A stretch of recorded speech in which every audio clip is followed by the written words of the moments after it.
मैं मंगलाचरण प्रस्तुत करना चाहूँगा मैं खुद ही।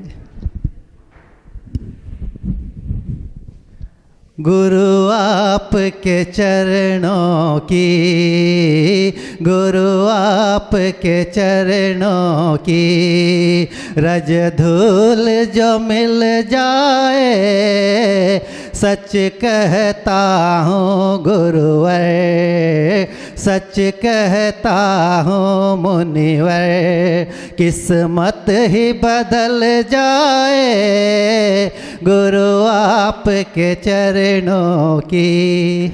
नजरों से गिराना ना चाहे जितनी सजा देना, नजरों से गिराना ना चाहे जितनी सजा देना, नजरों से जो गिर जाए, नजरों से जो गिर जाए, मुश्किल है संभल पाना गुरु आपके चरणों की, मुनि आपके चरणों की रज धूल जो मिल जाए, सच कहता हूँ गुरुवर, सच कहता हूँ मुनिवर, किस्मत ही बदल जाए गुरु आपके चरण। नमस्ते। इसके पश्चात मैं हम सभी भक्तगण गुरुवर से विनम्र निवेदन करते हैं, कृपया आप मंगल प्रवचन दे के हमें कृतार्थ करें, हमें धन्य करें। नमोस्तु गुरुदेव, नमोस्तु गुरुदेव, नमोस्तु।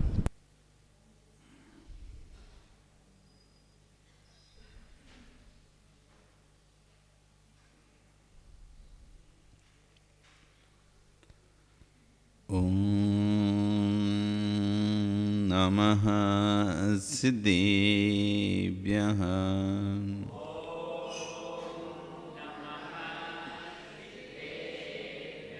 ओम नमः सिद्धेभ्यः।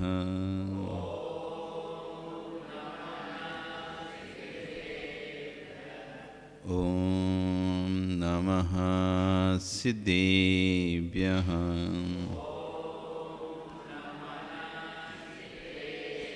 तिर्यणि खग्गिणाई रुत्तारी मोहि सिर सिरेणि विहु, आयरी राउ पस्यो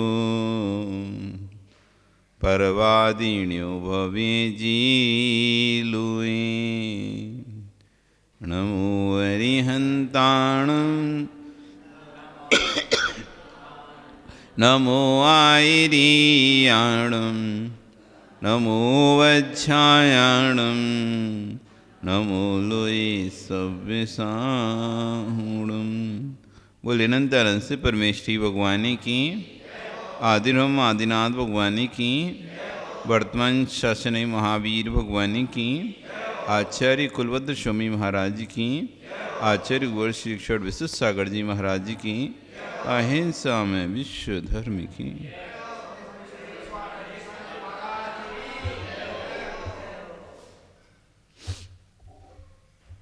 बंधु, वर्तमान शासन न्यायिक वर्धमान स्वामी के शासन में तीर्थंकर प्रभु की चरण निश्रा में बैठकर हम सभी जिन दिशना का श्रवण कर रहे हैं।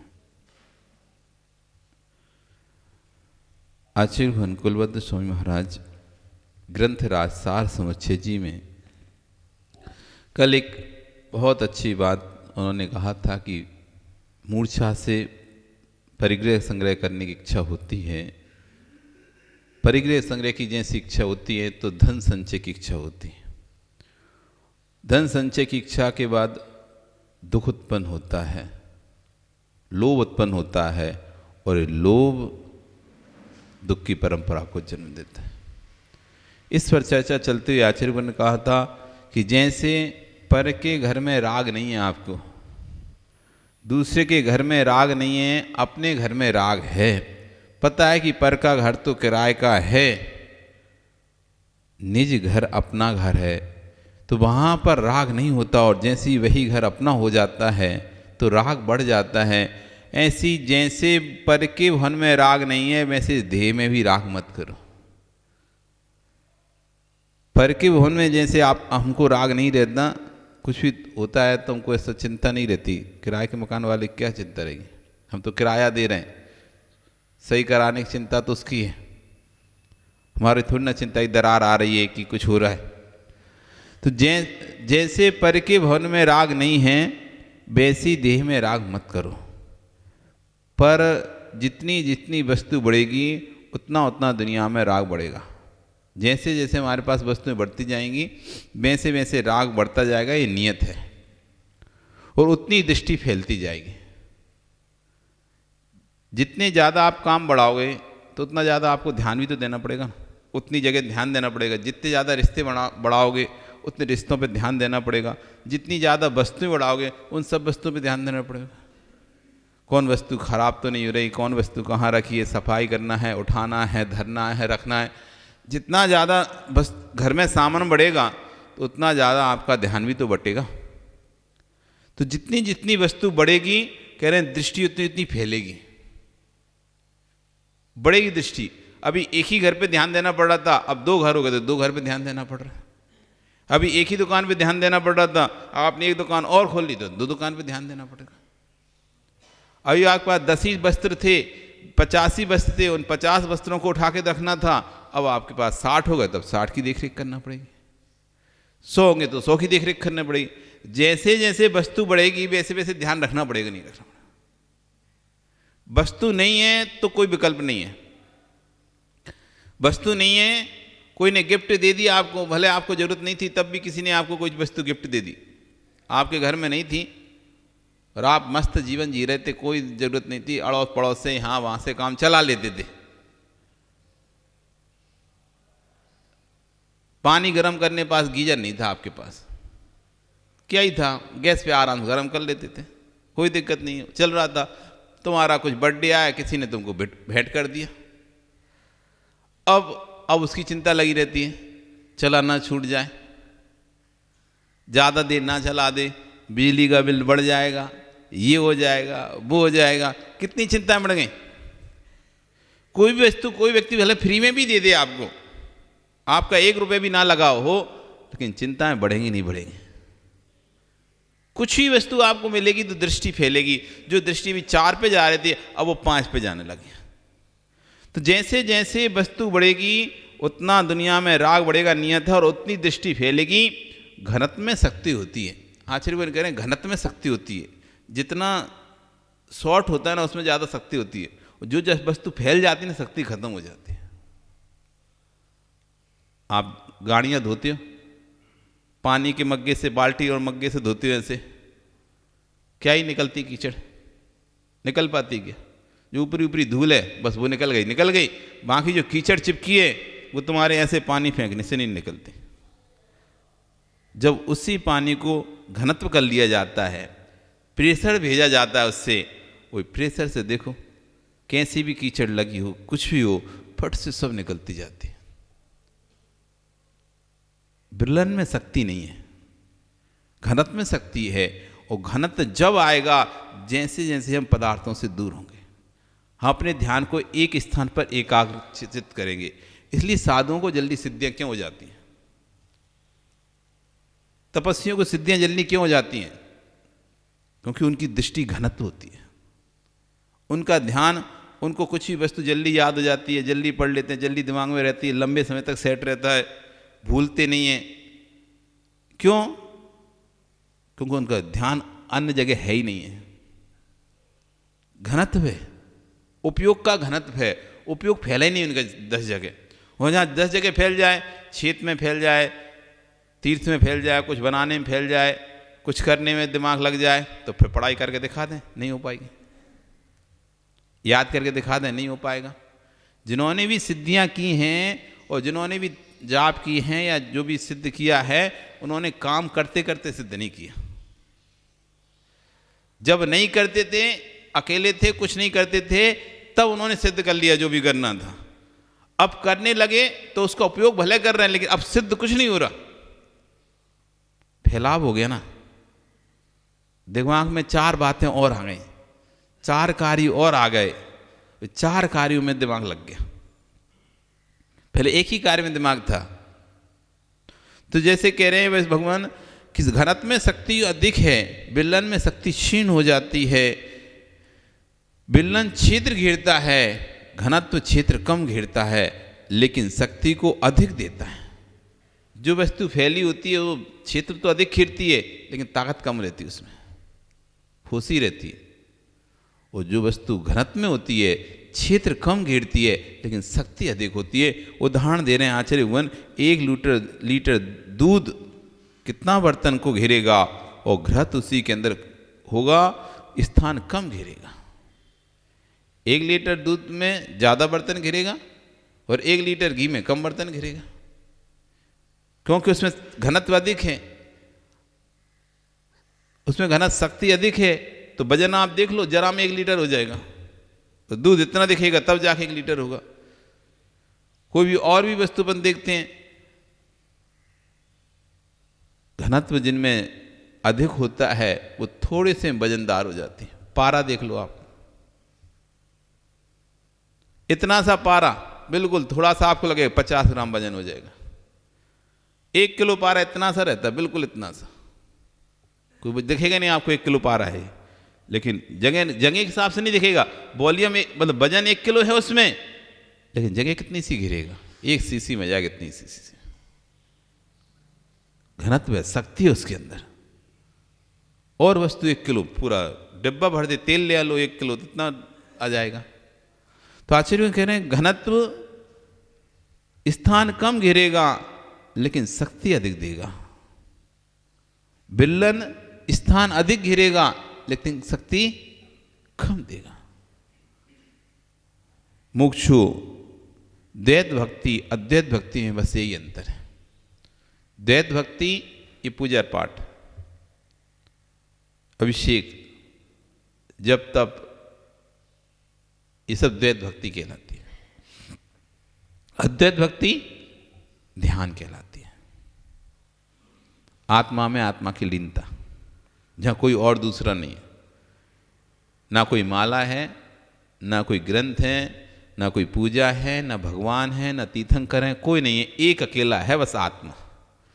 तो द्वैत भक्ति अद्वैत भक्ति यही अंतर है। द्वैत भक्ति बिल्लन है, अद्वैत भक्ति घनत्व है।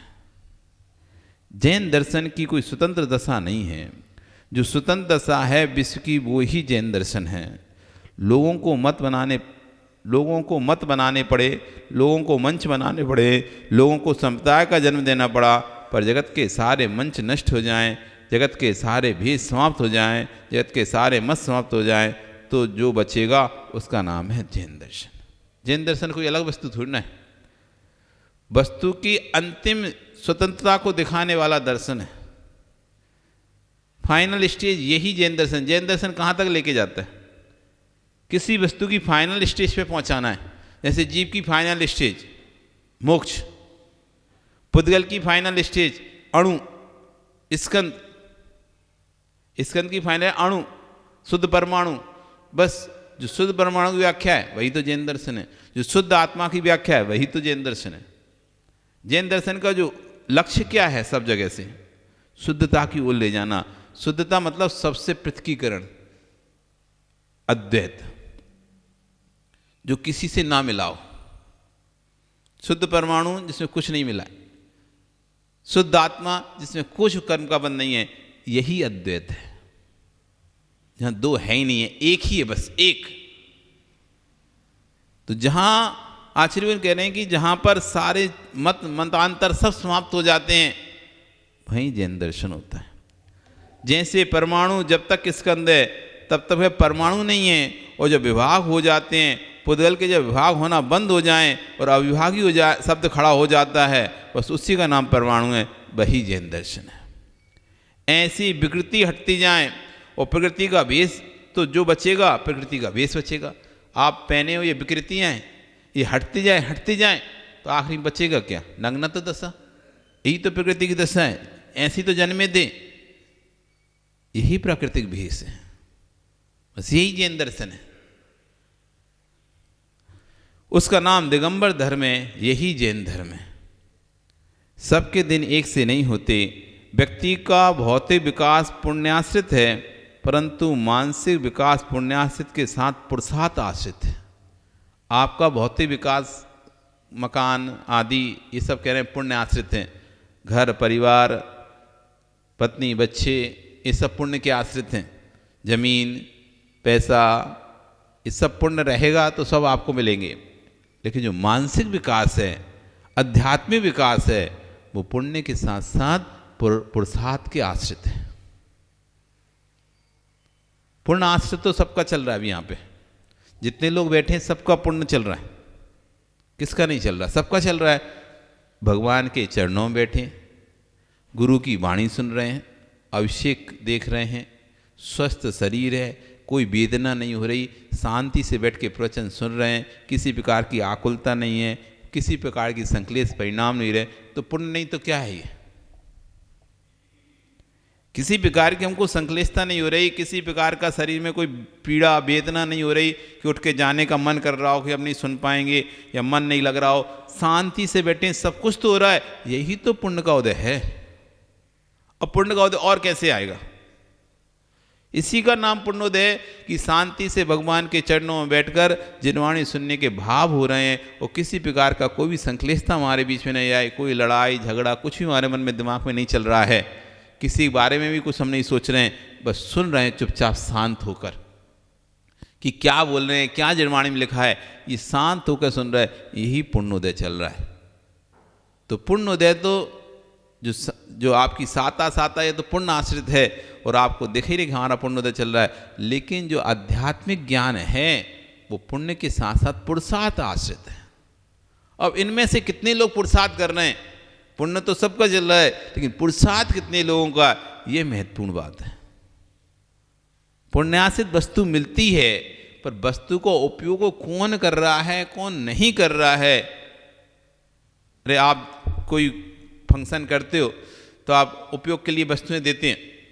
आपने वाटर पानी की बोतल दे दी, गर्म पानी की बोतल, कि भाई इसमें गर्म पानी लोग लेके जाएं घर से, या आपने कुछ ऐसा दे दिया कि जिनको दुकान जाना होता तो खाना गर्म रहे तो ऐसा गर्म वाला वो दे दिया, आपने बांट दिए।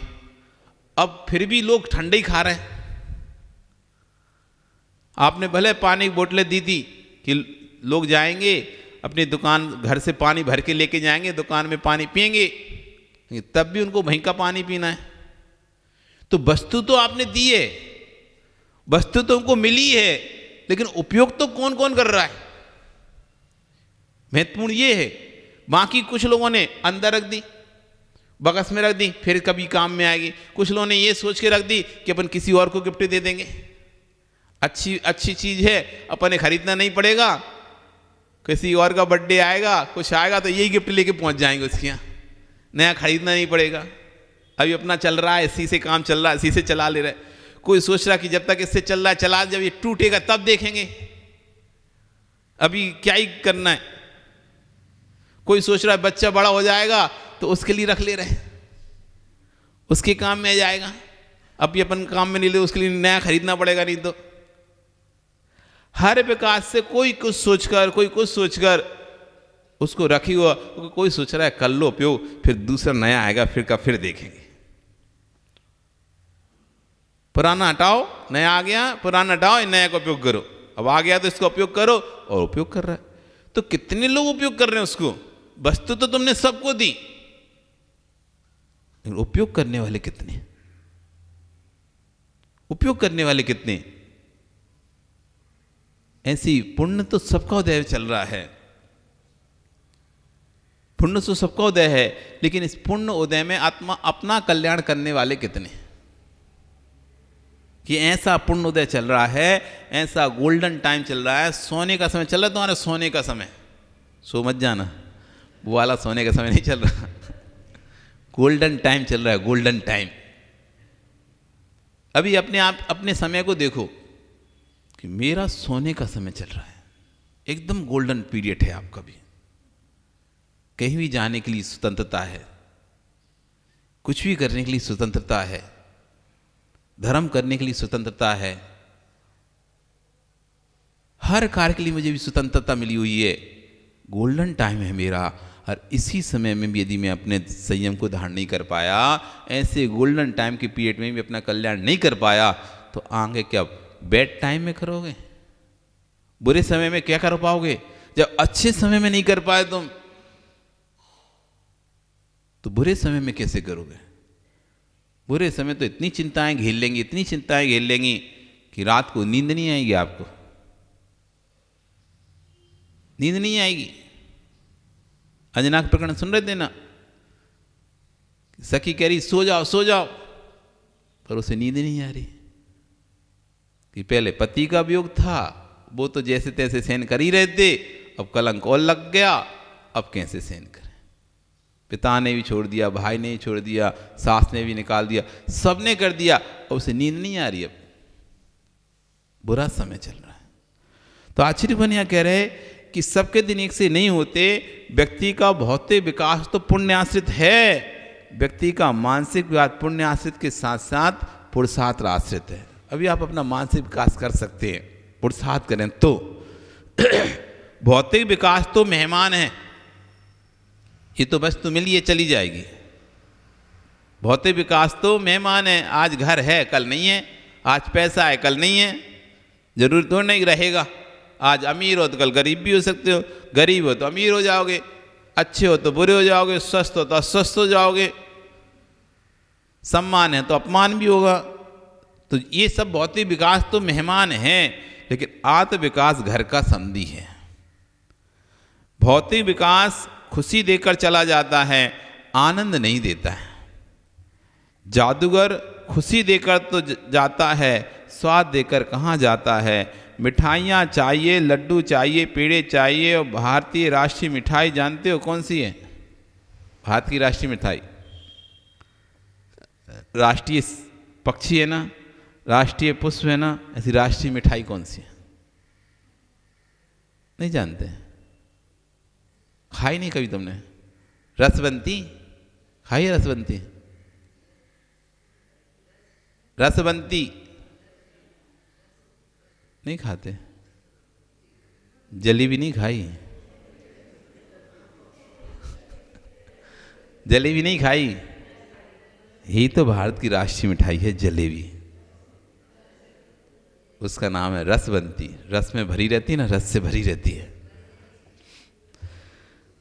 जादूगर दिखा देगा, पर मेरे मित्र थोड़ी देर बाद अपना बर्तन भी खाली रख देगा कि आप इसमें डालो। जब तेरे पास सब कुछ बनता है तो भीख मांगने की क्या आवश्यकता है? मेरे मित्र, ये मात्र दिखाने के थे, खाने की मिठाई नहीं थी। कह रहे हैं एक जादूगर आपके सामने वस्तु दिखा देता है, लेकिन दिखाई पाता है, उसका आनंद वो नहीं लूट पाता। यदि आनंद लूट पाता तो फिर सामने अगले थोड़ी देर बाद कटोरा रखने की जरूरत नहीं थी, लाओ इसमें एक एक पैसा डाल दो। फिर एक एक पैसा की जरूरत, भीख मांगने की जरूरत नहीं थी। जैसे जादूगर दिखाई सकता है, आनंद नहीं ले सकता। ये भौतिक सुख सामग्रियां आपको खुशी तो दे सकती हैं, लेकिन आनंद नहीं दे सकती। जैसे जादूगर का खेल देखने से आनंद आता है, खूब आनंद आया, खूब खुशी हुई, लेकिन आनंद उसका वस्तु का आनंद थोड़ी ना आया आपको। खुशी तो खूब हो गई आपको, अच्छा दिखाया, लेकिन जो वस्तु थी उसका आनंद ले पाए क्या? उसका आनंद नहीं आया। जादूगर की मिठाइयाँ मुस्कुराहट देती हैं पर आनंद नहीं देती हैं। पर तेरे घर की मिठाइयाँ चाहे काली कलूटी क्यों ना हो, क्यों ना बने, पर खाने को मिलती हैं, आनंद देती हैं। ऐसी मेरे मित्र, ये पर्यायों की मिठाइयाँ मुस्कुराहट देती हैं पर अंदर का आनंद नहीं देती हैं। आनंद चाहिए, प्रसन्नता चाहिए। जो प्रसन्नता है वो त्रैकालिक है, आनंद त्रैकालिक है। दो पदार्थों के मिश्रण से तीसरी पर्याय बन जाए, उसका नाम ही रसायन है। अब आगे आचार्य कह रहे हैं कि दो पर्यायों के मिलने से जो तीसरी पर्याय उत्पन्न होती है, उसका नाम रसायन है। कैसे हमारे अंदर रसायन क्रिया होती है, कैसे हमारे परिणाम बदलते हैं।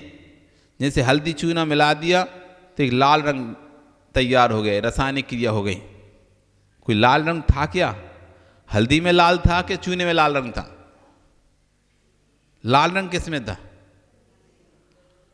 दोनों में था कि दोनों में नहीं था? फिर आया कहां से जब था नहीं तो? लाल रंग था कैसे? कभी देखा क्या हल्दी चूने का मिला के लाल रंग आया है? नहीं देखा, नहीं देखा। चलो दिखा देते हैं। कभी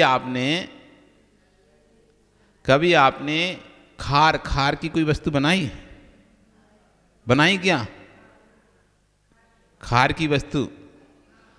उसमें हल्दी की चम्मच डाल के देख लेना, बगाल लगा देना हल्दी का, उसमें कुछ भी हल्दी का थोड़ा सा एक कण भी डाल देना, पूरा खार जो था तुम्हारा लाल हो जाएगा, एकदम लाल हो जाएगा, जैसे खून जैसा।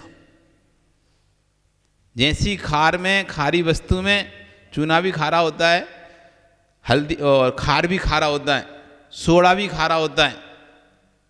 चाहे मीठा सोडा जिसे आप कहते हो, बेकिंग पाउडर के नाम से, जैसे क्या बोलते, बेकिंग पाउडर बोलते थे, सोडा ही बोलते हो। तो सोडा, खार, चूना, ये सब एक ही प्रकृति है तीनों की।